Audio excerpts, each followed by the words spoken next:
Well, it's certainly a pleasure to have you all here with me as we have our first ever Revolution Press Radio video, and in my opinion, it's coming at the best time, the Revolution home opener tomorrow night against Toronto FC. If you don't mind, I'd like to get right into it and take a quick look at the coaches. Tomorrow night, it's going to be Steve Nicol versus Preki. Preki is probably the most controversial coach in Canada right now.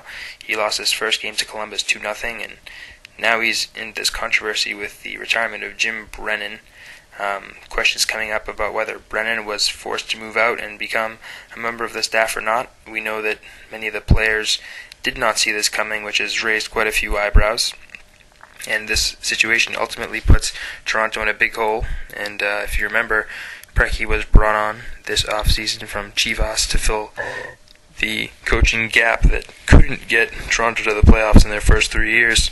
So needless to say, this team that Preki is somehow trying to put together is at a disadvantage this weekend, partly because they are in a frenzy on their own and they have to take on Steve Nicol, one of the best in the MLS, is the longest current tenured coach in Major League Soccer, has been the coach of the Revolution since 2002 and has made the playoffs every year he's been coach.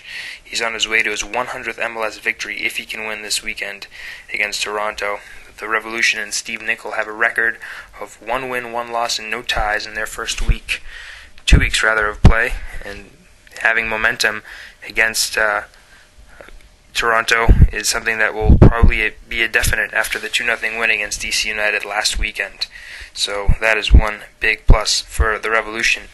Overall, the pressure is on for Toronto. They had a shot to make the playoffs for the first time last year, but failed with a bad result against New York in the last game of the season.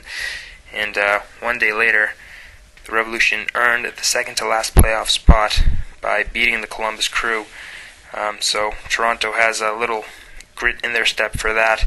Obviously not happy with how things panned out at the end of last season, being unable to make the playoffs. But the reality is that the Revolution lead the all-time series against Toronto with 3 wins, 1 loss, and 3 ties. And the Revolution have never lost to Toronto at Gillette Stadium. Though last season, Toronto swept the season series with 1 win and 1 tie. Alright, now let's take a look at the projected starting lineups. Both teams having issues of their own, but let's take a look at the Revolution projected starters first. We have Burbo in goal, the defense, Emmanuel Osei, Corey Gibbs, Darius Barnes, and Kevin Alston. The midfield, Chris Tierney, Pat Phelan, Joseph Niyuki, and Seni Niasi. Up top, Kenny Mansali and Kelly Dubé. We'll talk more about the lineup in a minute, but first let's take a look at Toronto FC, who, needless to say, are very thin at the moment. They have Fry in goal, Atakara, Harden, La Broca, De Rosario, De Guzman, Cronin, White, Nane, Gala, and Sanyang. Big stories involving the Revolution lineup include Shalry Joseph today being promoted to the probable list of the team's injuries. He has been struggling with a hip flexor, but in my opinion, I do not see him starting. It's still early in the season.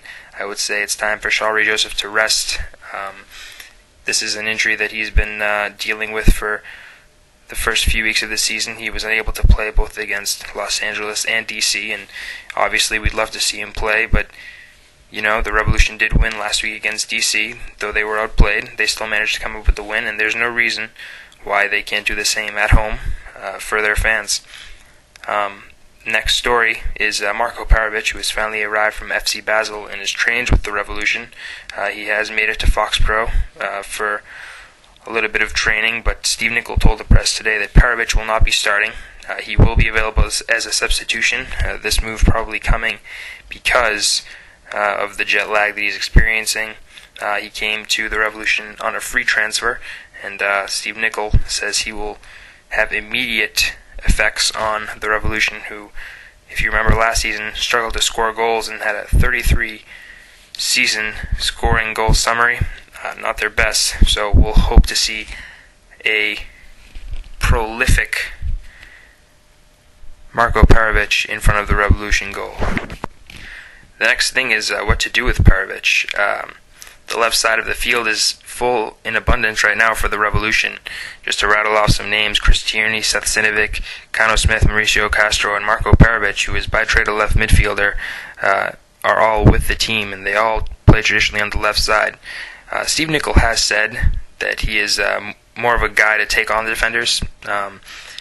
he does not want Marko Perovic moving from box to box, and clearly the Revolution want him to be up top, behind the forwards, helping to score the goals, particularly in the absence of some of the players like Edgars Jankauskas, Taylor Twellman, and guys who have been struggling to find their form in front of goal like Zach Schlosky and Kelly Dubé.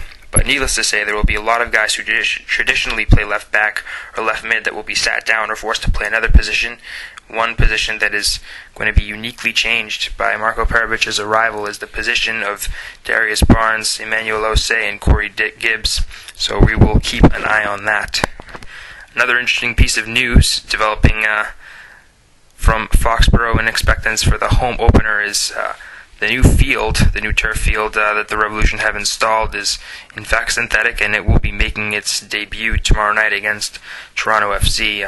Though it is a synthetic field, the Revolution and Gillette Stadium are trying to get it approved as a FIFA-safe field. It's a lot more durable and softer than the old field the Revolution used. And, turf fields go under a lot of scrutiny. Believe it or not, Dwayne De Rosario has openly denounced the Toronto FC field at BMO in downtown Toronto, and it's kind of ironic that now he's going to New England and playing on a better turf field. He must feel pretty hard done by that. That his team that sells out is going to be outdone turf-wise by a team that doesn't have the same fan base as Toronto. Needless to say, the Revolution have been on the field and they have used it for training, and it should be interesting to see if they adapt to it well, how it will affect the speed of play and the type of shots the Revolution will take, how the ball is struck.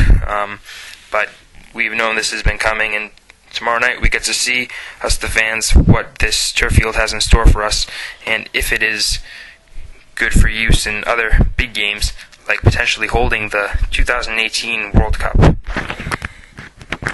Alright, and the last piece of news today is that MLS has expanded its roster from 24 allotted roster spots to 26 roster spots. And this is particularly big because now the Revolution, who were before on a bit of a cap, they had 24 out of 24 spots filled with their contract negotiations with international and developmental players. But now they can afford to sign other players, which is kind of interesting because in the Super Draft, they selected 5 players, but they've only signed 3. 2 of the players that the Revolution have not signed are, 1, Jason Griffiths from the University of Kentucky. He's a forward midfielder who scored 12 goals and 10 assists in college, and the second of which is Adam Welsh, a defender from Lehigh who started all games when he was available and was tied for the team in goals. He scored 5 goals. So Welsh looks like the kind of guy who comes up kind of like Kevin Alston, not afraid to go to goal just by what his stats say. And then you have Griffiths, who is clearly no stranger to scoring goals. Some low-key players, but they have contracts with MLS, and I could see the Revolution bringing them in. I don't think the Revolution will be looking to bring in any other international players. The trail on Reynaldo Navia has gone kind of cold. And it doesn't look like they're going to be signing Pat Noonan either. So, anyway, this is the Revolution Press Radio. Thank you for listening, and go Revs.